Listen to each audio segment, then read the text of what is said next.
பிரபாகரன் என்பது வெறும் சொல் அல்ல, அது வீரம் கலந்த ஒரு சொல். எதற்காக எங்களுக்கு பிரபாகரனை பிடிக்கும்? அவன் தமிழனாக பிறந்து விட்டான் என்பதற்காகவா? இல்லை.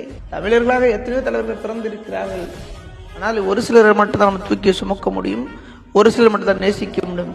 இவனை நாங்கள் ஏன் நேசிக்கின்றோம்? அடிமைப்பட்டு கிடந்த ஒரு இனத்திற்கு அடியடியை சொல்லிக் கொடுத்த மாவீரன். அவன் அடித்தால் நீ திருப்பி அடிடா என்று அவனுக்கு பயத்தை ஏற்படுத்தி என்று சொல்லிக் கொடுத்த ஒப்பற்ற தலைவன். கணினி இல்லாத காலங்களிலே பனைமரத்தில் பாய்மர கப்பல் செய்து பங்காளிகளை பழிதீர்த்தவன் என் தலைவன் பிரபாகரன். ஆகச்சிறந்த அறிவாளி, ஆகச்சிறந்த தலைமை தத்துவமிக்க தலைவர். அப்படிப்பட்ட தலைவனோட வரலாறுகளை மண்ணோடு மண்ணாக போக விடுவதற்கு நாங்கள் ஒன்றும் தமிழர்களுக்கு போல இல்லை. என்னை போல் அறிவு சார்ந்த தம்பிகள் ஒவ்வொருவரும் கவிதைகளாக, எழுத்துக்களாக, வசங்களாக தலைவர் புகழ் பாடுவதை ஒருபோதும் நாங்கள் நிறுத்த மாட்டோம்.